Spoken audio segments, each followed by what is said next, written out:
Lebih lagi saudara, shalom. Selamat kembali bertemu di rumah Tuhan saudara. Satu hal kita rindu memuji dan menyembah Tuhan bersama-sama. Amin. Siap memuji dan menyembah Tuhan, amin. Sorak-sorai bagi Tuhan Yesus yang luar biasa atas setiap kita. Oh haleluya. Mari kita satukan hati kita. Kita berdoa bersama-sama. Bapa kami yang bertahta di dalam kerajaan surga, di dalam nama Tuhan Yesus Kristus. Mari Tuhan, ini setiap kami anak-anak-Mu, datanglah berhadiran. Kami rindu Tuhan hadirat-Mu. Kami rindu masuk dalam hadirat-Mu sambil memuji-muji Engkau, mengagungkan nama-Mu Tuhan, menyenangkan hati-Mu ya Bapa lewat pujian penyembahan kami. Kami rindu setiap kami boleh Tuhan Yesus Engkau jamah kolahan. Kami buka hati kami rendahkan hati kami rindukan Engkau Roh Kudus bekerja sepenuhnya atas setiap kami. Itu yang kami rindukan pada pagi hari ini, datang beribadah kepada-Mu. Hanya Engkau lah satu-satunya pusat penyembahan kami ya Tuhan. Kira atas sakaralah takaralah. Biarlah Tuhan anugerah-Mu yang luar biasa itu melawat setiap kami, dapat kami alami ya Tuhan Yesus pada pagi hari ini. Terpujilah nama-Mu Tuhan. Kami mau serahkan semuanya ibadah ini dari awal, pertengahan hingga akhirnya hanya di dalam nama Tuhan Yesus Kristus. Haleluya. Yang siap memuji dan menyembah Tuhan, sama-sama katakan amin. Haleluya. Kita datang kepadanya saudara, kepada Tuhan Yesus. Haleluya. Mari katakan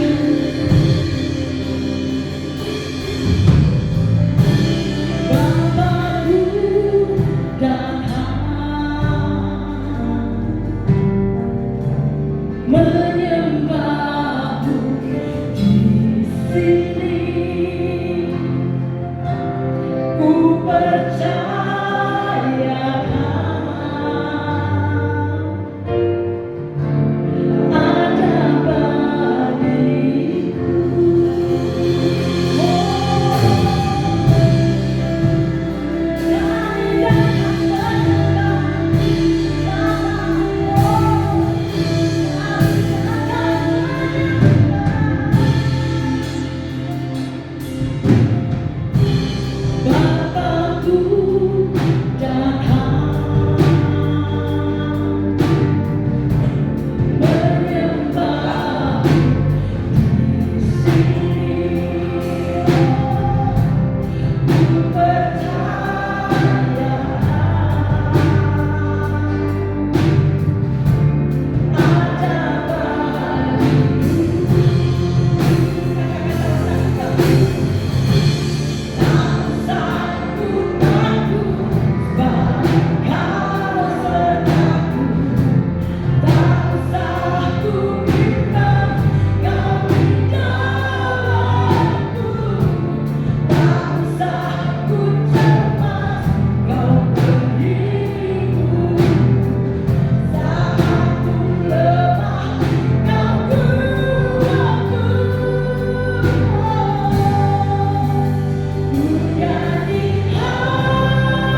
Yesus Kristus. Mari semua yang siap bersorak-sorai dalam nama Tuhan Yesus. Haleluya. Amin. Kalau segalanya diucapkan. Tuhan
buat kami bersama.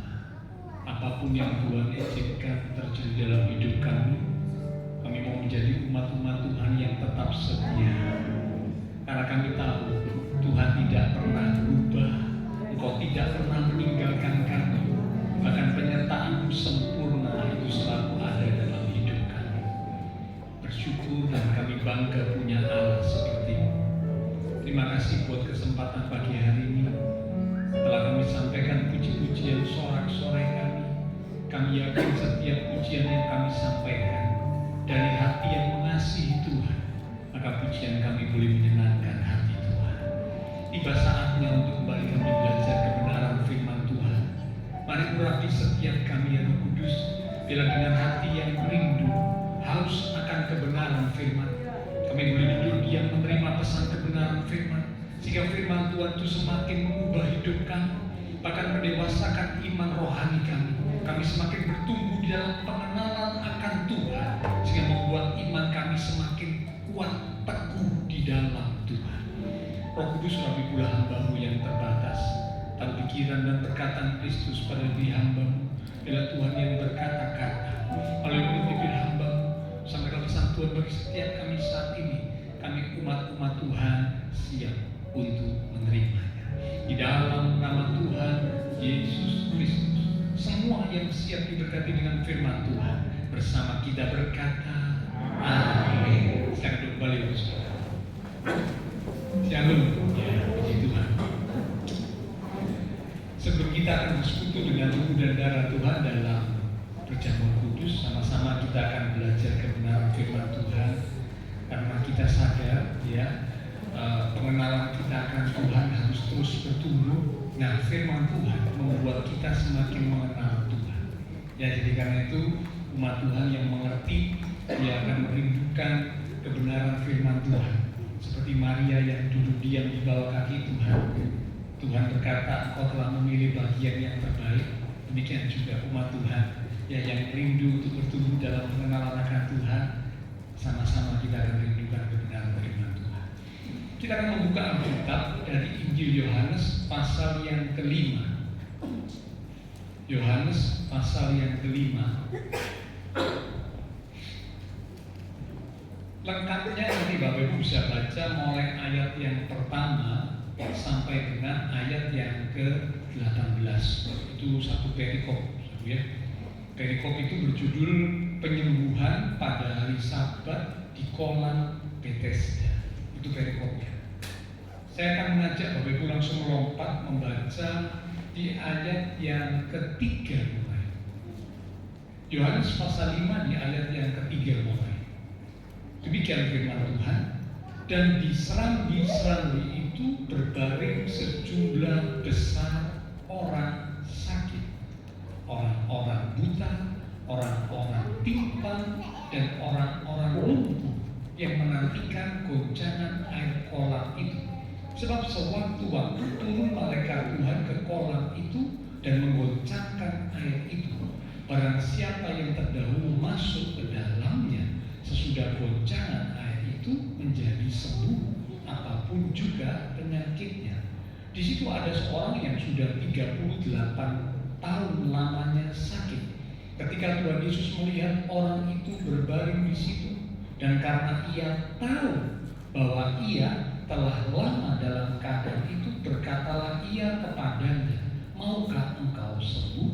Jawab orang sakit itu kepadanya, Tuhan, tidak ada orang yang menurunkan aku ke dalam kolam itu apabila airnya mulai goncang. Dan sementara aku menuju ke kolam itu, orang lain sudah turun mendahului aku. Kata Tuhan Yesus kepadanya, bangunlah, angkatlah tilam dan berjalanlah. Dan pada saat itu juga sembuhlah orang itu, lalu ia mengangkat tilamnya dan berjalan. Amin. Cukup sampai situ ya, Bapak Ibu disekat. Karena kita akan lihat dan belajar dari perikop ini. Ini salah satu kisah yang cukup terkenal ya. Tentu banyak Bapak Ibu sudah tahu cerita ini. Tapi rupanya pagi hari ini kita akan belajar bersama-sama karena ada beberapa hal yang Tuhan ingin supaya kita mengerti, supaya kita tahu. sehingga kita bertumbuh dalam pengenalan akan Tuhan lebih lagi. Ya. Bethesda ini kan kolamnya itu ya namanya kolam Bethesda. Oh iya, saya lupa. Judul perenungan firman Tuhan, orang lumpuh diserambi kolam Bethesda. Sekali lagi judul perenungan firman Tuhan pagi ini, orang lumpuh diserambi kolam Bethesda. Bethesda itu punya arti rumah belas kasihan. Ya, jadi arti dari Bethesda itu adalah rumah belas kasihan. Nah, dari perikop ini ada 3 yang kita akan belajar bersama. Ya, mungkin ada hal yang Bapak Ibu Saudara belum mengerti atau belum tahu sebelumnya. Saya pun ketika belajar hal ini suatu saya bilang, wah, ternyata luar biasa. Ya, ada hal yang kadang-kadang kita umat Tuhan belum tahu atau mungkin kurang mengerti. Tapi dengan pembelajaran kebenaran firman Tuhan membuat kita akhirnya tahu dan mengerti hal-hal yang sebelumnya belum kita pahami, belum kita mengerti. Yang pertama, kita bisa belajar bahwa orang ini, si lumpuh ini sakit karena dosa. Ya, jadi si orang lumpuh ini sakit karena dosa. Mungkin Bapak Ibu Saudara bertanya, Pak, masa orang lumpuh ini sakit karena dosa? Oh iya, ada buktinya. Mari kita lihat ya, tetap Yohanes pasal 5. Sekarang lompat ayat yang ke-14. Yohanes pasal yang ke-5 di ayat yang ke-14. Demikian firman Tuhan. Kemudian Tuhan Yesus bertemu dengan dia, bertemu dengan orang lumpuh yang sudah sembuh ini ya, dalam bait Allah, lalu berkata kepadanya. Jadi kata Tuhan Yesus kepada si lumpuh yang sudah sembuh, engkau telah sembuh, jangan berbuat dosa lagi. Sekali lagi, jangan berbuat dosa lagi, supaya padamu jangan terjadi yang lebih buruk. Jadi kalau Bapak Ibu mencermati kata-kata Tuhan Yesus, ketika Tuhan Yesus bertemu lagi dengan si lumpuh di bait Allah, sesudah si lumpuh ini mengalami mujizat sembuh, ya, Tuhan berkata, engkau telah sembuh, jangan berbuat dosa lagi. Ada kata lagi. Lagi itu berarti sesuatu yang diulang. Jangan berbuat dosa lagi. Mengapa? Kalau engkau berbuat dosa lagi, dikatakan padamu akan terjadi yang lebih buruk. Jadi Bapak Ibu Saudara, kesimpulannya yang pertama kita bisa belajar bahwa orang lumpuh ini sakit karena dosa.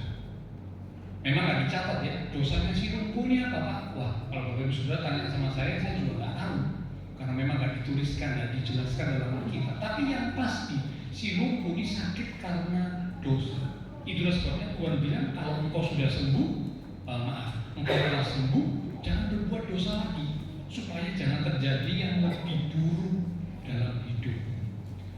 Nah, memang sakit, penderitaan dalam hidup manusia itu bisa terjadi karena dosa, bisa. Tetapi perlu kita perhatikan, tidak semua sakit, tidak semua penderitaan itu pasti karena dosa.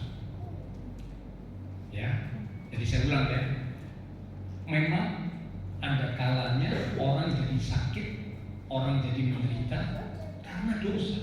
Seperti si lumpuh sakit karena dosa. Tetapi perlu kita pahami bahwa tidak semua orang yang sakit, tidak semua orang yang menderita itu pasti karena dosa. Belum tentu. Belum tentu. Ya. Di Yohanes pasal yang 9, Bapak Ibu beli sekat ya. Ini Yohanes pasal 5 beli sekat. Yohanes pasal 9 di ayat yang kedua sampai dengan ayat yang ketiga. Yohanes 9 ayat 2 sampai 3. Murid-muridnya bertanya kepadanya. Jadi murid-murid Tuhan Yesus bertanya kepada Tuhan Yesus, Rabi, siapakah yang berbuat dosa, orang ini sendiri atau orang tuanya, sehingga ia dilahirkan buta. Jadi ada orang yang dilahirkan dalam kondisi sudah buta. Jawab Tuhan Yesus, bukan dia dan bukan juga orang tuanya, tetapi karena pekerjaan-pekerjaan Allah harus dinyatakan di dalam dia, di dalam orang yang buta semenjak lahir. Dan singkat cerita, kalau Bapak Ibu baca ayat berikutnya, Tuhan buat mujizat, orang yang buta semenjak lahir akhirnya bisa melihat. Mujizat Tuhan terjadi. Nah, jelas Tuhan berkata bahwa orang ini buta bukan karena dosa. Ya, jadi tidak semua sakit, tidak semua penderitaan itu karena dosa, tidak. Tetapi ada yang sakit karena dosa, ada yang menderita karena dosa, ada. Mazmur 107 ayat 17, satu ayat lagi ya. Mazmur 107 ayat 17. Demikian firman Tuhan. Ada orang-orang menjadi sakit oleh sebab kelakuan mereka yang berdosa, dan disiksa oleh sebab kesalahan-kesalahan mereka. Ayat ini berkata ada orang-orang yang menjadi sakit oleh sebab dosa. Ada. Jadi kata ada itu berarti bukan semua. Sekali lagi, tidak semua yang sakit itu pasti karena dosa. Tidak semua yang menderita itu pasti karena dosa. Enggak, tapi ada yang sakit karena dosa. Seperti si lumpuh diserang bipolar Bethesda, sakit karena dosa. Itulah sebabnya Tuhan bilang, kau telah sembuh, jangan berbuat dosa lagi. Ya. Jadi kalau kita bertemu dengan orang sakit, kita bertemu dengan orang yang menderita, kita nggak boleh menghakimi, kita nggak boleh menilai dan langsung berkata, memvonis dan langsung berkata kamu berdosa. Tidak boleh. Ya, saya pun sebagai hamba Tuhan belajar untuk tidak menilai atau menghakimi seseorang dengan langsung berkata kamu berdosa. Tidak. Ya, jadi kalau saya ketemu orang sakit, besuk atau berkunjung orang sakit, ya, saya nggak pernah berkata kamu berdosa, minta ampun sama Tuhan. Enggak. Ya, tapi memang di dalam doa, waktu saya mengajak doa, saya berkata, Tuhan, kami sadar akan kelemahan kami, kami sadar akan keterbatasan kami. Jika ada dosa yang sudah kami lakukan, saya pakai kata kami, ya. Saya nggak pakai kata dia. Kalau pakai kata dia, berarti saya cuma fokus ke orang itu. Tapi kalau saya pakai kata kami, berarti bukan cuma orang itu, tapi juga termasuk saya.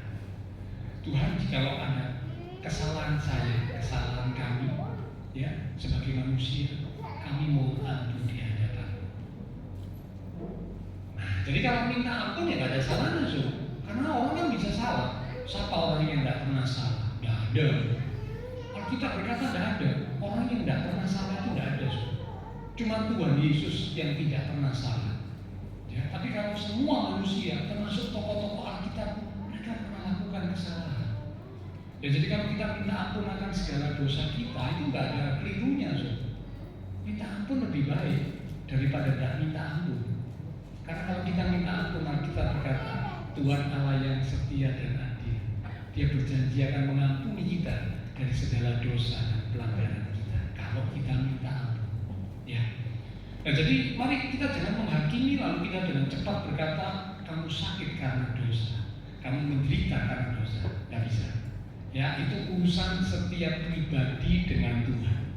Ya, jadi kalau pribadi kita mungkin tiba-tiba mengalami penderitaan, tiba-tiba mengalami sakit, ya kita koreksi. Wah, apakah ada sesuatu yang salah? Ada sesuatu yang perlu kita bereskan? Nah, segera kita ngaku di hadapan Tuhan, minta ampun kepada Tuhan, karena memang ada yang sakit, ada yang menderita karena dosa. Seperti si lumpuh. Ya, jadi ini pembelajaran yang pertama. Si lumpuh ini sakit karena dosa. Tetapi ingat, tidak semua sakit, tidak semua penderitaan pasti karena dosa. Belum tentu. Karena itu kita tidak boleh menghakimi orang lain. Ya, Matius 7 ayat yang pertama dikatakan, jangan kamu menghakimi supaya kamu tidak dihakimi. Matius 7 ayat pertama. Ya, jadi nggak boleh menghakimi supaya kita juga tidak dihakimi. Yang kedua, pembelajaran yang kedua dari perikop kisah si lumpuh di Serambi Kolam Bethesda yang kedua, Allah yang Maha Tahu memperhatikan keadaan umatnya. Sekali lagi, Allah yang Maha Tahu memperhatikan keadaan umatnya. Kembali kita lihat ya, Yohanes 5 di ayat yang ke-6. Ketika Tuhan Yesus melihat orang itu, si lumpuh, berbaring di situ, dan karena ia di sini guru besar Tuhan Yesus tahu bahwa ia, guru kecil, si lumpuh, telah lama dalam keadaan itu, berkatalah ia kepadanya, maukah engkau sembuh? Jadi dikatakan Tuhan tahu bahwa si lumpuh ini telah lama dalam keadaan itu. Bagaimana gak lama, so? Dia menderita sakit, Alkitab mencatat 38 tahun. Kadang ada orang yang sakit baru beberapa minggu aja sudah berkeluh kesah. So. Aduh, kok berat ya. Apalagi kalau sakit berbulan, so. Waduh ya lebih berat lagi. Ini sakitnya bertahun-tahun, 38 tahun. So. Wah, pasti satu hal yang berat buat si lumpuh di dalam kondisi seperti itu. Tapi Alkitab mencatat Tuhan tahu si lumpuh telah lama dalam keadaan itu. Artinya bahwa Allah yang Maha Tahu itu memperhatikan keadaan setiap umatnya.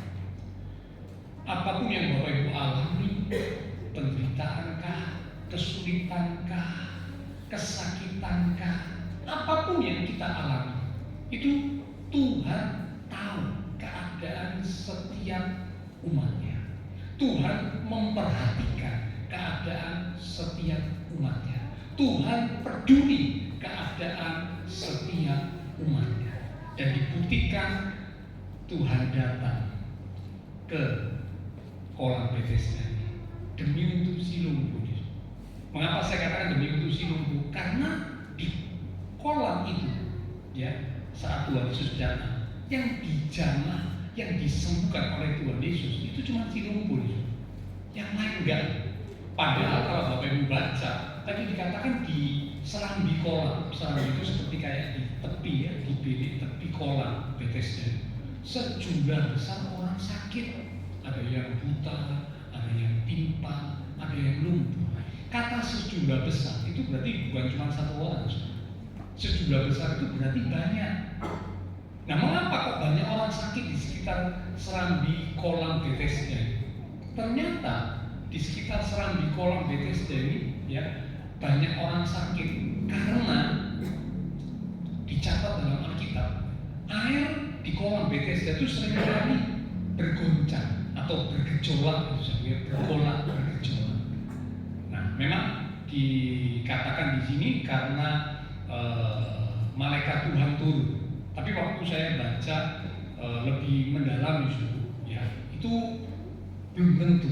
Itu cuma pengertian orang-orang waktu itu menganggap bahwa air itu bergejolak karena malaikat Tuhan turun. Tapi sesungguhnya belum tentu seperti itu. Ya, tapi kita nggak perlu mempersoalkan apakah memang bergolak atau bergejolak airnya itu karena malaikat Tuhan turun atau nggak perlu dipersoalkan. Tapi yang pasti air itu sering gitu ya, berapa waktu bergejolak lalu tenang, berapa waktu lagi bergejolak lalu tenang. Nah, ketika air itu bergejolak atau bergolak gitu ya, nah siapa orang yang pertama kali masuk ke dalam air itu? Alkitab mencatat sembuh. Ya, nah ini juga muncul beberapa penafsiran gitu. Ya, ada yang bilang, oh ya, itu air bergejolak di dasar dari kolam Bethesda itu ada sat-sat, ya, seperti kayak apa ya, obat gitu ya, yang kalau air itu bergejolak, sat-sat itu naik ke atas, sehingga karena sat-sat itu naik ke atas, orang yang sakit waktu masuk sembuh. Ini ada yang menafsirkan seperti itu. Nah, kalau memang satu-satu membuat orang sembuh, seharusnya yang sakit masuk bukan cuma satu orang, rame-rame masuk pun sama-sama semua sembuh. Mestinya begitu, so. Ini penafsiran ya. Karena kan penafsiran itu banyak sekali orang kalau baca kitab itu lalu menafsirkan begini gitu ya. Nah, tapi kenyataannya enggak. Kalau air itu bergolak atau bergejolak, ya, yang pertama kali masuk sembuh. Tapi yang kedua, yang ketiga, maksudnya yang berikutnya enggak, cuma yang pertama kali saja. Dan itu terjadi berulang kali. Pokok pertama kali masuk waktu air kolam itu bergejolak gitu, sembuh. Ya, saya jadi teringat ya satu cerita dulu waktu kecil itu saya pernah baca. Ya, ini tapi cuma cerita, bukan beneran. Ya, ada satu orang itu dia merasa dirinya itu kok nggak tampan. Dia ini seorang pemuda, dia merasa kok nggak tampan dunia. Sehingga kalau aku deketin cewek itu nggak ada yang mau katanya. Cewek-cewek itu mesti lari. Ya, cewek-cewek itu nggak ada yang mau deket sama aku. Ya, boro-boro jadi pacar. Aku deketin aja sudah langsung pergi katanya gitu ya. Karena dia merasa dirinya itu nggak tampan. Ya, atau ya bahkan mungkin dia merasa buruk gitu sebelum baca. Nah, satu ketika dia mendengar ya ada berita gitu ya di satu daerah yang cukup jauh dari tempatnya dia itu ada sebuah kayak ya kolam gitu. Nah, kolam itu katanya kolam ajaib. Jadi siapa yang masuk ke kolam itu, apa keinginannya itu keturutan, ya apa yang jadi keinginannya itu bisa terjadi gitu. Wah, dia pikir wah ini satu kebetulan ini. Ya, aku ini kan kepingin ganteng, gitu ya.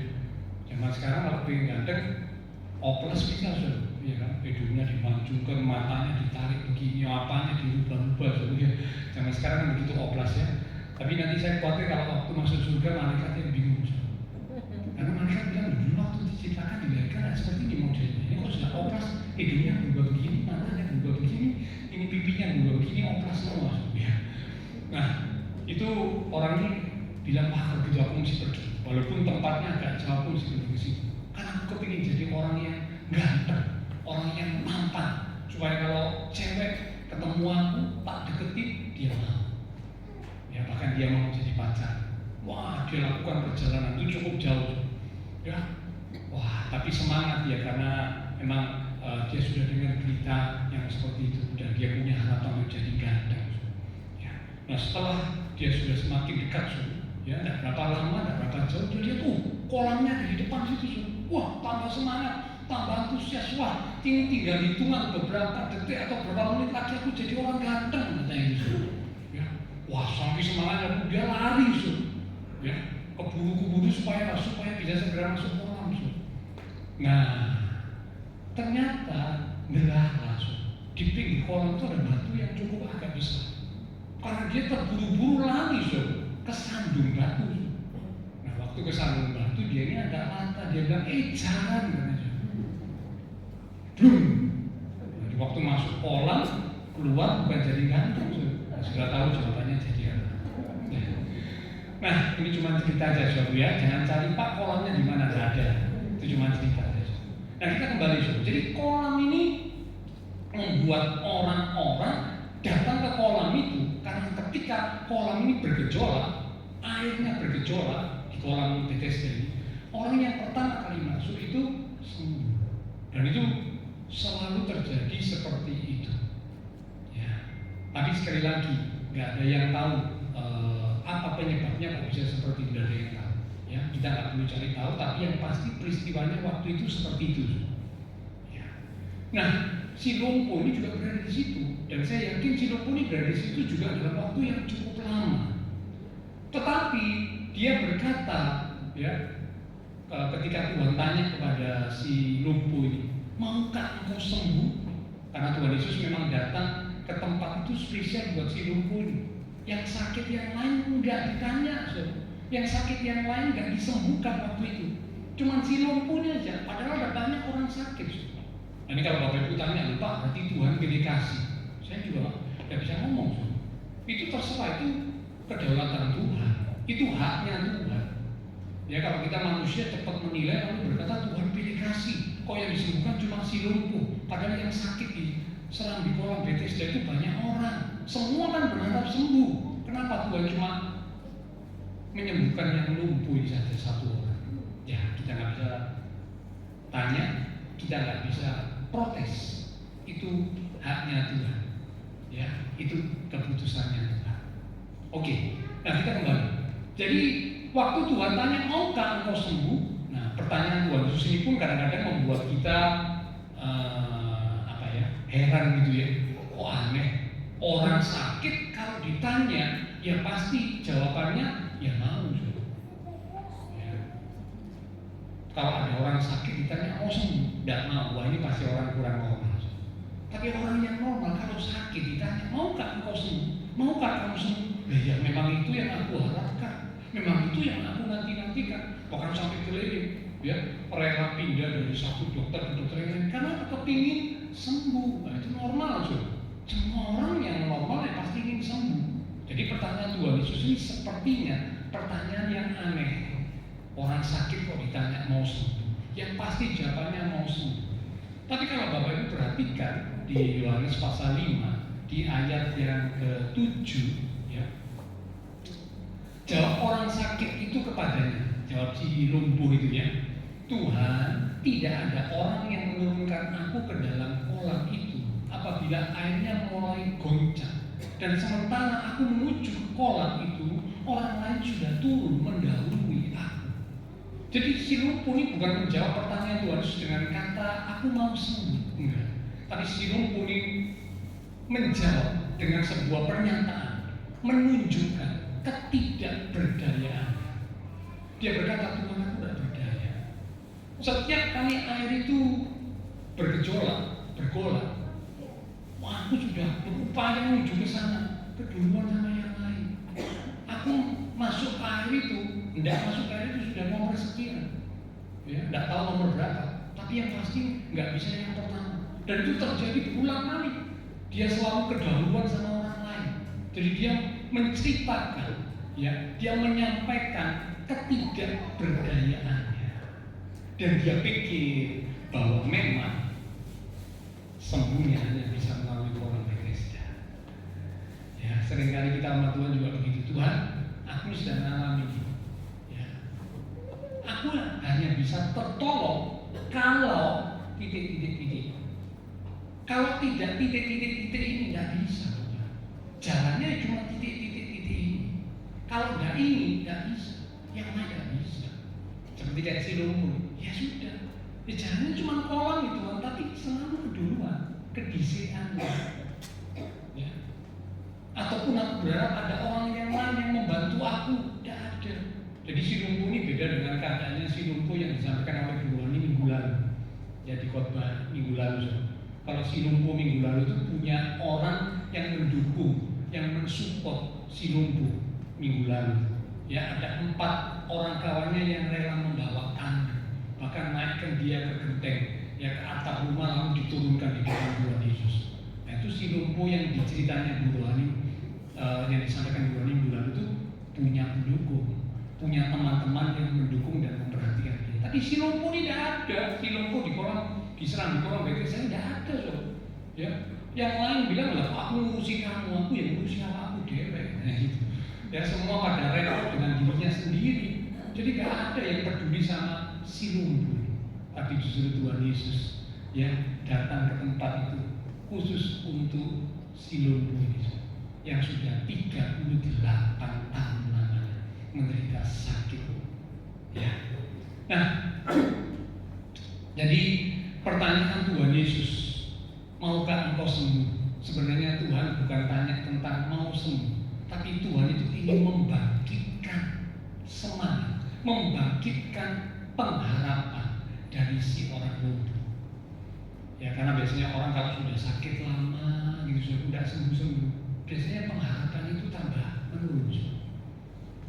Ya, pengharapan itu tambah pupus, pengharapan itu tambah pudar. Karena sudah terlalu lama sakit. Ya aku terlalu lama sakit aku nerima. Ya. Nah ini si lumpuh ini rupanya juga begitu. Ya wis, selalu keduluan sama yang lain, ya wis aku ngelimo wis. Oh ya apa lagi?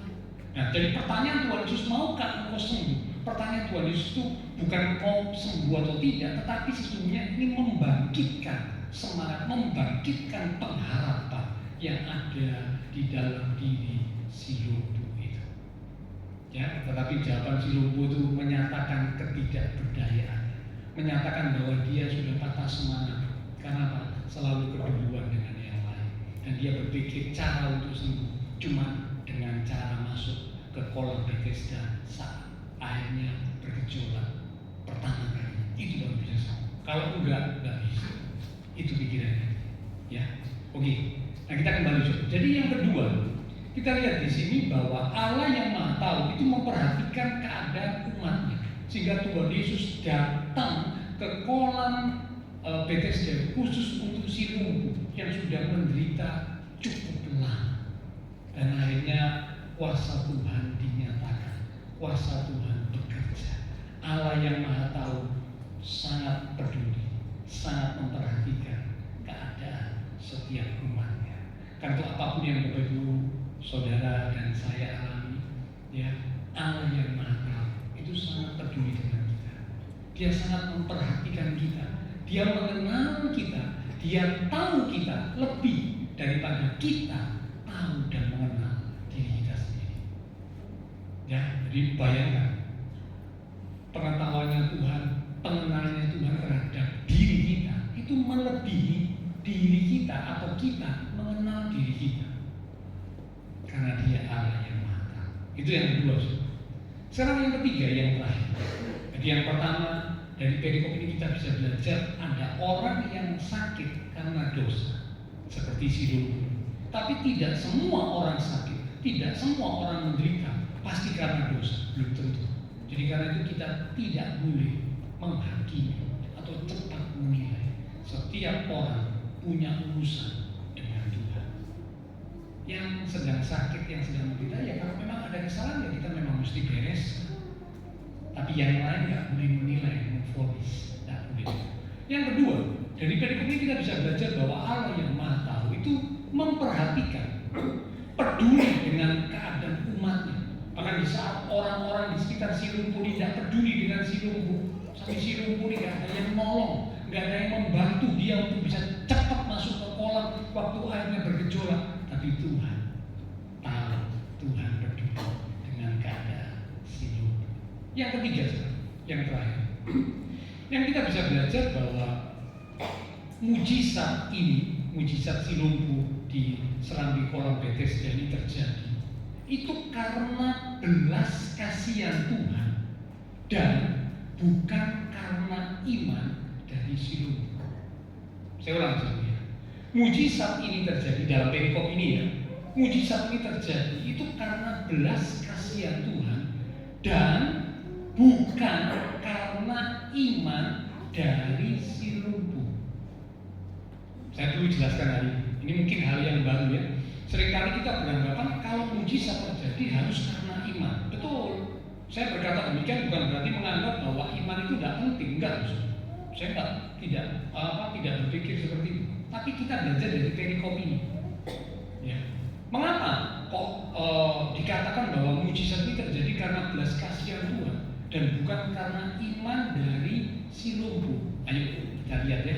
Yohanes pasal yang kelima di ayat yang ke-8.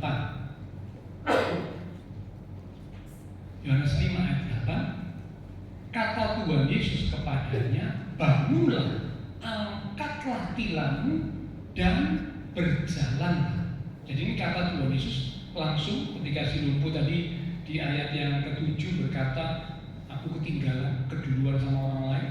Lalu Tuhan berkata di ayat yang ke-8, sekarang bangunlah, angkatlah tilammu dan berjalan. Jadi tidak ada kata-kata statement yang menunjukkan bahwa Tuhan tanya atau si lumpuh ini berkata, aku percaya, sembuhkan aku Tuhan. Tidak ada. Ya. Lompat di ayat yang 9 itu ya. Dan pada saat itu juga sembuh orang itu. Lalu ia mengangkat tilamnya dan berjalan. Orang ini juga sembuh bukan karena taat, bukan, Kalau dia ngangkat tilam dulu baru sembuh, nah itu kan karena taat, karena melakukan sesuatu. Enggak, Alkitab mencatat orang ini sembuh dulu, baru kemudian ngangkat tilam dan berjalan. Jadi jelas mujizat yang terjadi dalam perikop ini bukan karena iman dari si lumpuh, bukan juga karena ketaatan dari si lumpuh, bukan. Sekarang lompat ayat yang ke-13. Tetapi orang yang baru sembuh itu tidak tahu siapa orang itu. Kata siapa orang itu, kalau Bapak Ibu baca ayat di atasnya, adalah siapa Tuhan Yesus. Orang lumpuh yang disembuhkan ini tidak tahu. Karena waktu orang-orang Yahudi tanya, kamu kok angkat tilam pada hari Sabat? Kan tidak boleh. Ya, pada hari Sabat hukumnya, aturannya orang Yahudi tidak boleh melakukan sesuatu. Jadi hukumnya mereka itu begitu lebar langsung, ya. Sampai mengangkat sesuatu pun tidak boleh pada hari Sabat. Nah ini hari Sabat kok angkat tilam? Tapi sesudah Tuhan Yesus menyembuhkan orang lumpuh ini, Tuhan Yesus pergi. Nah orang lumpuh ditanya, kamu kok angkat tilam? Iya, aku diperintahkan oleh orang yang menyembuhkan aku untuk angkat tilam. Aku angkat tilam. Siapa orang itu? Nah ini di ayat yang ke-13. Si lumpuh yang baru sembuh itu berkata, aku tidak tahu siapa orang itu, aku tidak tahu. Sebab Tuhan Yesus telah menghilang ke tengah-tengah orang banyak di tempat itu. Jadi kita lihat di sini bahwa ternyata di perikop ini mujizat terjadi itu murni karena belas kasihan Tuhan. Bukan karena imannya si lumpuh, bukan juga karena ketaatannya si lumpuh, bukan. Tapi sekali lagi ya, Bapak Ibu jangan salah menangkap ya. Saya tidak berkata tidak perlu iman. Saya tidak berkata tidak perlu ketaatan. Saya tidak berkata demikian. Karena ada perikop lain, mujizat terjadi karena iman. Perikop lain lagi berkata mujizat terjadi karena ketaatan. Ada, saya tunjukkan ya untuk jadi perbandingan. Kita lihat di Matius pasal yang ke-9 ayat yang ke-28 sampai 29. Matius 9 ayat 28 sampai 29. Setelah Tuhan Yesus masuk ke dalam sebuah rumah, datanglah kedua orang buta itu kepada Tuhan Yesus, dan Tuhan Yesus berkata kepada mereka, percayakah kamu bahwa aku dapat melakukannya? Maksudnya dapat menyembuhkan. Mereka menjawab, ya Tuhan, kami percaya. Lalu Tuhan Yesus menjamah mata mereka sambil berkata, jadilah kepadamu menurut iman. Di cerita ini yang baru kita baca, ya Matius 9, iman dibutuhkan untuk menerima kesembuhan. Ya, jadi saya berharap dengan kita belajar bagian ini, Bapak Ibu Saudara dan saya makin mengerti, makin mengenal Tuhan kita itu seperti apa. Ada kalanya mujizat terjadi membutuhkan iman, seperti dua orang buta itu. Satu lagi. Kita lihat Matius pasal 13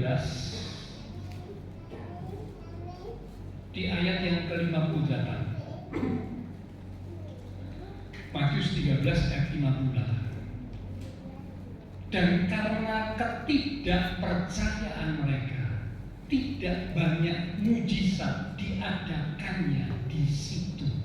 Itu kalau Bapak Ibu baca di perikop, Tuhan Yesus sedang ada di kota asalnya, yaitu Nazaret.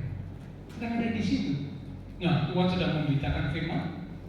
Waktu Tuhan memberitakan firman, orang-orang ngomong, orang-orang berkomentar, loh, ini kan anaknya Yusuf sama Maria. Saudara-saudaranya kan setelah Maria melahirkan Tuhan Yesus, Maria juga melahirkan anak-anak yang lain. Tapi bedanya kalau janin Tuhan Yesus bukan karena perbuatan Yusuf, tapi karena karya Roh Kudus. Tapi janin-janin yang lain, adik-adik dari Tuhan Yesus secara fisik yang dikandung oleh Maria itu bukan karena Roh Kudus, itu karena perbuatannya Yusuf. Karena Yusuf sudah jadi suaminya Maria. Jadi Tuhan Yesus punya saudara yang lain.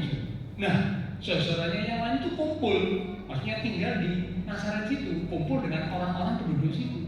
Lalu orang penduduk situ bilang, bukankah ini saudara-saudaranya ada bersama dengan kita? Disebut namanya siapa. Itu kan teman-teman kita. Nah, karena mereka berpikir seperti itu, akhirnya mereka nggak terlalu percaya apa yang Tuhan sampaikan, apa yang Tuhan lakukan, mereka tidak terlalu percaya. Dan kita berkata karena ketidakpercayaan mereka, tidak banyak mujizat diadakan di situ. Ini sebuah pembuktian bahwa mujizat itu membutuhkan iman. Tapi ada kalanya, seperti si lumpuh diseram di kolam Bethesda, mujizat terjadi bukan karena iman. Si lumpuh ini tidak tahu siapa Tuhan Yesus.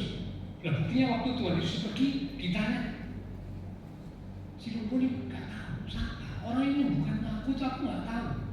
Nah, ini juga beda, beda dengan perempuan yang sakit pendarahan. Ayo kita lihat sebenarnya Markus pasal 5 ayat 27 sampai 28. Markus pasal 5 ayat 27 sampai 28.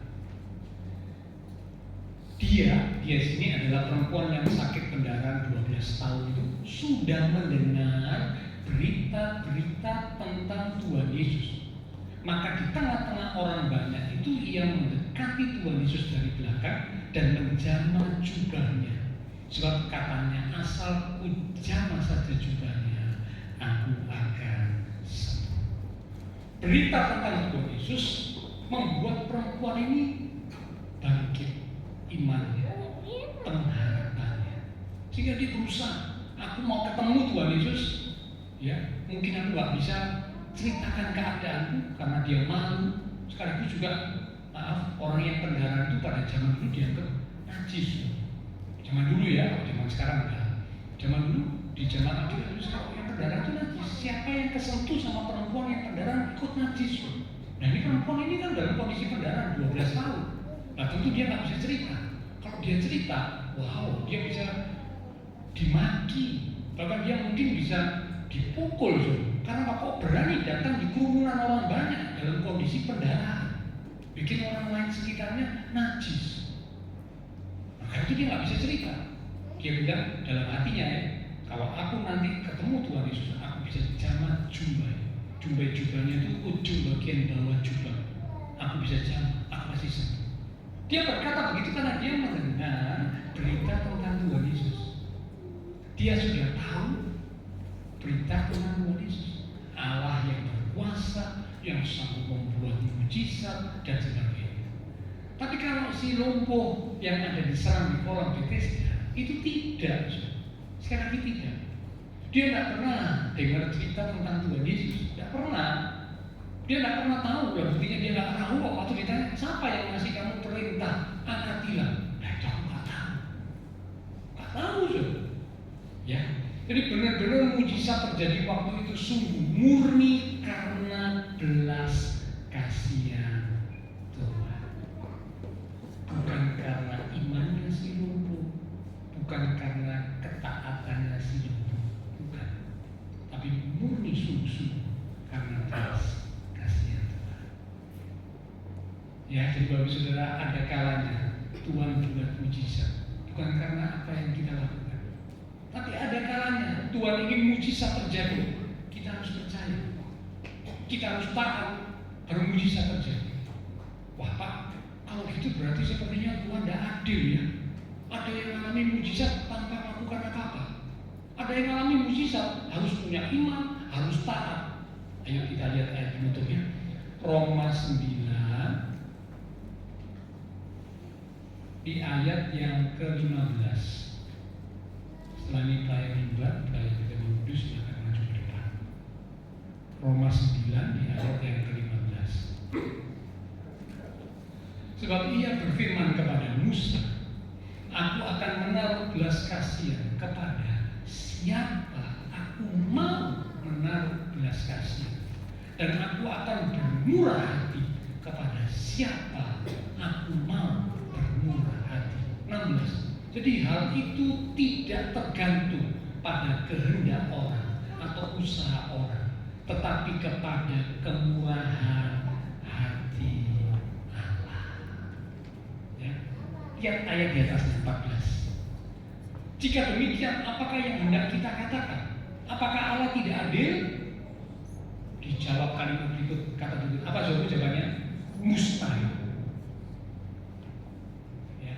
Jadi kadang-kadang kita berpikir ini kan dengan pikiran kita yang terbatas, ada adil, dedikasi. Ada yang alami mujizat seperti kayak si lumpuh diserang di kolam Bethesda, tidak ngelakuin apa-apa.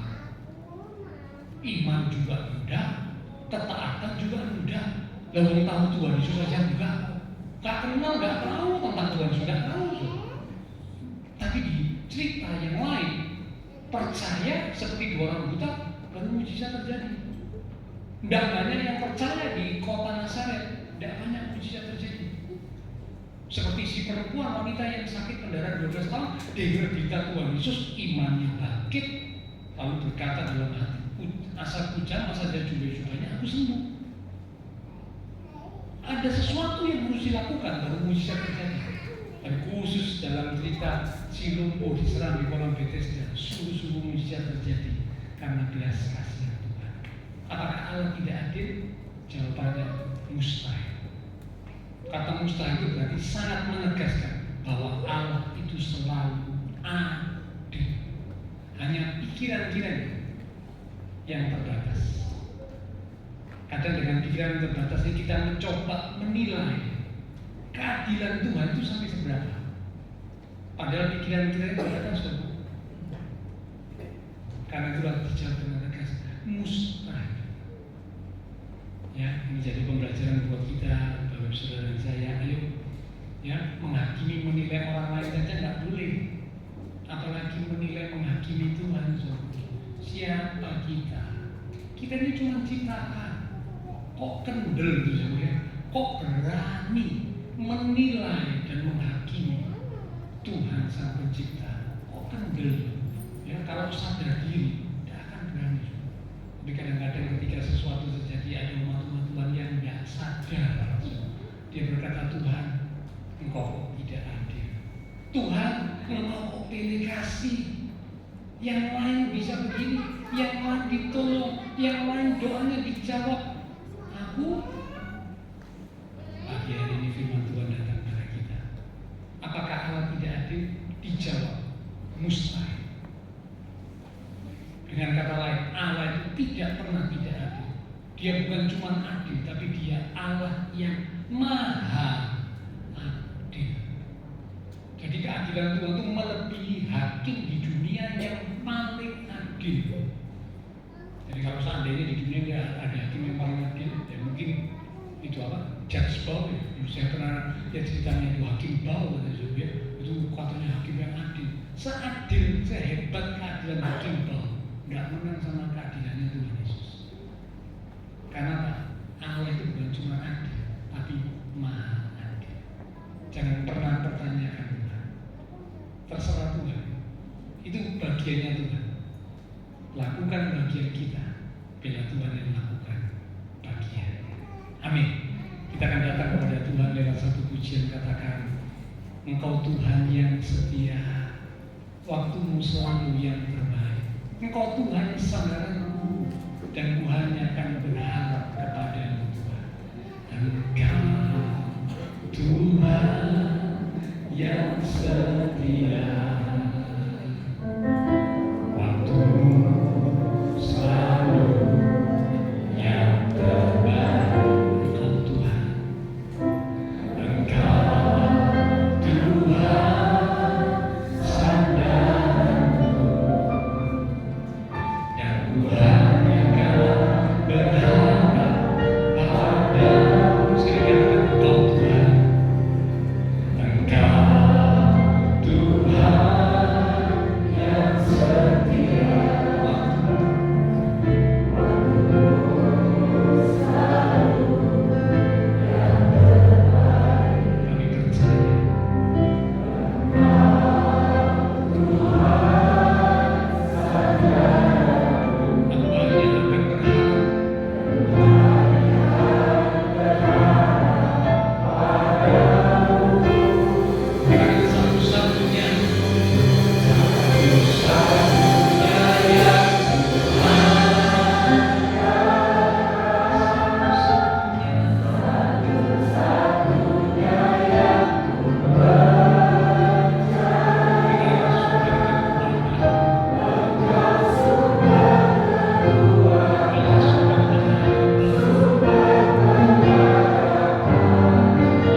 pikiranmu tak terselami oleh pikiran kami yang terbatas. Karena Tuhan, ampuni kami jikalau mungkin tanpa kami sadari, dengan pikiran kami yang terbatas, seringkali kami menilai, bahkan menghakimi Tuhan dan menganggap Tuhan kurang atau bahkan tidak adil. Ampuni kami Tuhan. Ampuni kami Tuhan. Ampuni kekurangan ajaran kami Tuhan. Siapa kami? Kami cuma ciptaan. Kok kami berani menilai Tuhan pencipta dengan perkataan kurang atau bahkan tidak adil? Ampuni kami Tuhan. Ampuni kami Tuhan. Khususnya pagi ini sebelum kami akan bersekutu dengan tubuh dan darah Tuhan, kami datang merendahkan diri di hadapan atas segala dosa yang sudah kami lakukan, baik lewat perbuatan, lewat perkataan, ataupun pemikiran yang tidak sesuai dengan apa yang Tuhan mau. Ampuni segala dosa kami Tuhan. Ampuni kami Tuhan. Dan kami percaya jika kami dengan sungguh memohon pengampunan-Mu, Alkitab berkata, Engkau Allah yang setia dan adil. Engkau berjanji mengampuni kami dari segala dosa kami, menyucikan kami dari segala pelanggaran kami, sehingga setiap kami melakukan dikuduskan, dilayakkan, untuk kami boleh bersekutu dengan tubuh dan darah Tuhan yang kudus. Berkati roti dan anggur yang akan kami terima. Urapi setiap hamba-hamba-Mu yang akan melayani. Kami berindukan sungguh melalui persekutuan dengan tubuh dan darah Tuhan pada pagi hari ini. Iman setiap kami semakin diteguhkan. Kami boleh semakin percaya, menaruh pengharapan kami hanya kepada Tuhan, mengandalkan Tuhan sebagai satu-satunya Tuhan, juru selamat dan penolong dalam hidup kami. Karena Alkitab berkata, diberkatilah orang yang mengandalkan Tuhan, yang menaruh pengharapannya kepada Tuhan. Terima kasih Tuhan. Dengan hati yang siap, kami akan menerima tubuh dan darah Tuhan yang kudus. Dalam nama Tuhan Yesus Kristus kami sudah berdoa. Amin. Sementara tubuh dan darah Tuhan akan diberikan oleh para pelayan dan kudus. Lewat pujian ini kita berkata, kasih Allahku sungguh telah terbukti ketika Dia serahkan anaknya. Kasih Allah mau berkorban bagi kau dan aku. Tak ada kasih seperti kasih.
Apapun yang Tuhan izinkan terjadi dalam hidup kami, selalu kami berkata bahwa Tuhan Yesus itu baik.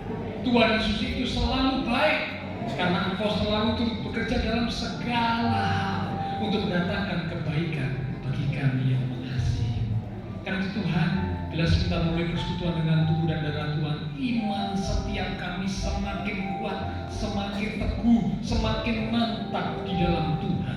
Sehingga kami boleh berkata, tidak ada satupun yang bisa memisahkan kami dari kasih Kristus.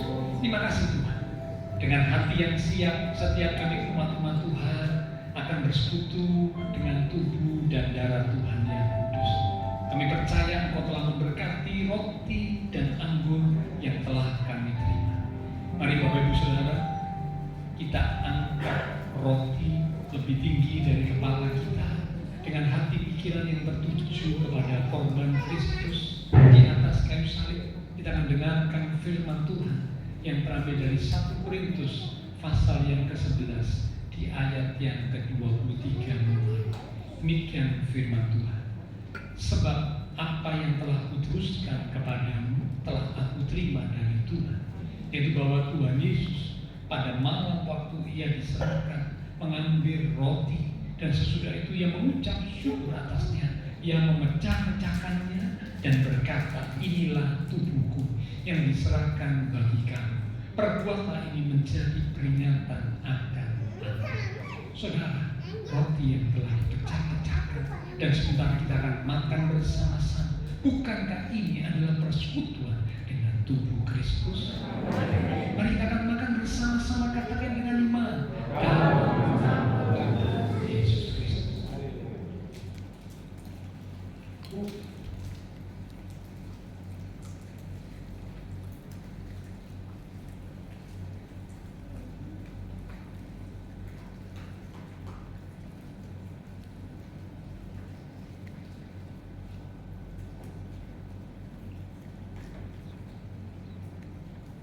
Terima kasih Tuhan.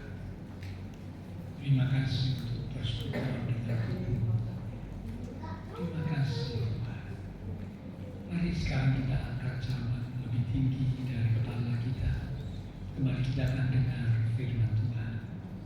Demikian juga ia mengambil cawan sesudah makan, lalu berkata, cawan ini adalah perjanjian baru yang dimeteraikan oleh darah perjanjian yang ditumpahkan untuk pengampunan dosa. Perbuatlah ini setiap kali kamu meminumnya menjadi peringatan akan aku. Saudara, cawan yang telah kita mintakan berkat atasnya, dan sebentar kita akan minum bersama-sama. Bukankah ini adalah persekutuan dengan darah Kristus? Mari kita akan minum bersama-sama, katakan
dan darah Tuhan pada pagi hari ini.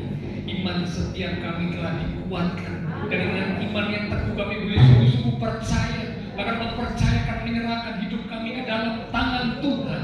Sebab Engkau Allah yang Maha Kasih, Allah yang Maha Tahu, itu memperhatikan dan peduli akan setiap keadaan kami. Meskipun orang-orang sekitar kami tidak peduli, tapi Tuhan itu peduli. Dan Engkau selalu menyatakan pertolongan tepat waktu.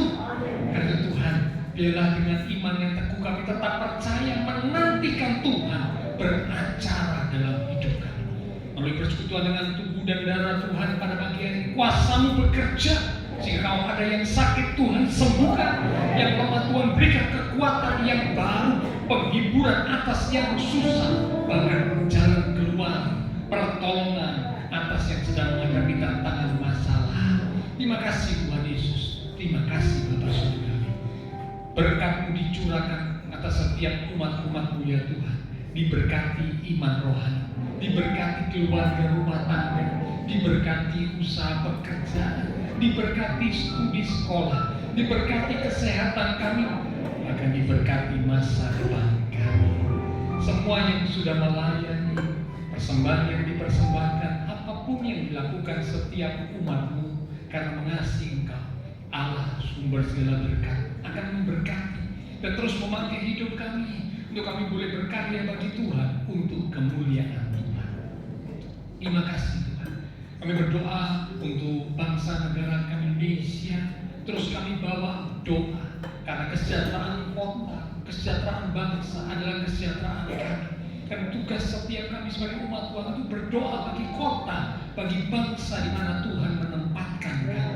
Karena melalui doa kami boleh jadi berkat buat kota kami, jadi berkat buat bangsa kami. Bila Tuhan Engkau berikan hikmat-Mu atas setiap pemimpin-pemimpin bangsa kami. Dengan hikmat Tuhan, mereka boleh membuat keputusan yang benar. Mereka boleh membawa bangsa Indonesia, rakyat Indonesia menuju kepada kehidupan yang makmur, kehidupan yang diberkati, kehidupan yang ada di dalam berkat dan anugerah Tuhan. Terima kasih Tuhan. Kota kami, bangsa kami dalam perlindungan-Mu, bela ketentraman, keamanan ada atas kota kami, ada atas bangsa kami.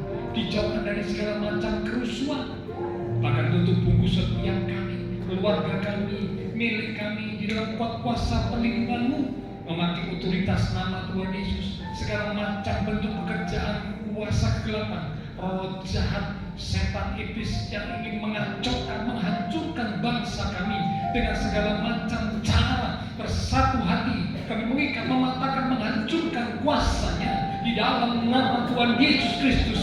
Setiap bentuk pekerjaan kuasa kegelapan kami patahkan, kami hancurkan, kami bebaskan, kami lepaskan kuasa Tuhan, sumber kedamaian, sumber ketenangan, sumber ketentraman mengalir atas kota kami, mengalir atas bangsa kami. Bahkan bangsa kami boleh dipenuhi dengan kemuliaan Tuhan.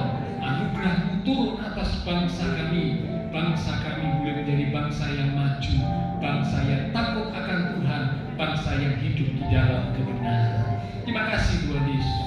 Hamba berdoa untuk setiap jemaat-jemaat Tuhan yang berulang tahun sepanjang ini. Tuhan berkati mereka dengan pertambahan usia, membawa setiap umat-Mu semakin sungguh di dalam Engkau. Kami berdoa pula buat teman-teman seiman yang tidak bisa hadir. Mungkin ada mereka yang sakit, Tuhan jamah, pulihkan kekuatan, kesehatan, kesembuhan di dalam nama Tuhan Yesus. Mungkin juga ada yang lain karena mungkin tantangan, kesulitan, karena mungkin pergumulan, penderitaan, apapun Tuhan menilai melawat setiap mereka. Bahkan mungkin ada juga yang bepergian karena liburan, Tuhan juga sertai mereka. Terima kasih Tuhan.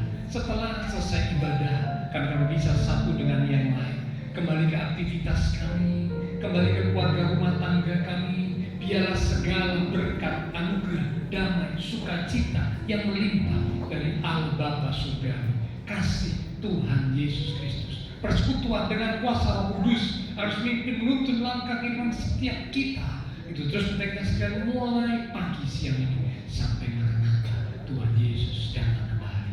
Di dalam nama Tuhan Yesus Kristus, Semua yang percaya diberkati Tuhan. Mari bersama dengan iman kita berkata, amin. Tuhan berkati kita sekarang sampai berjumpa di waktu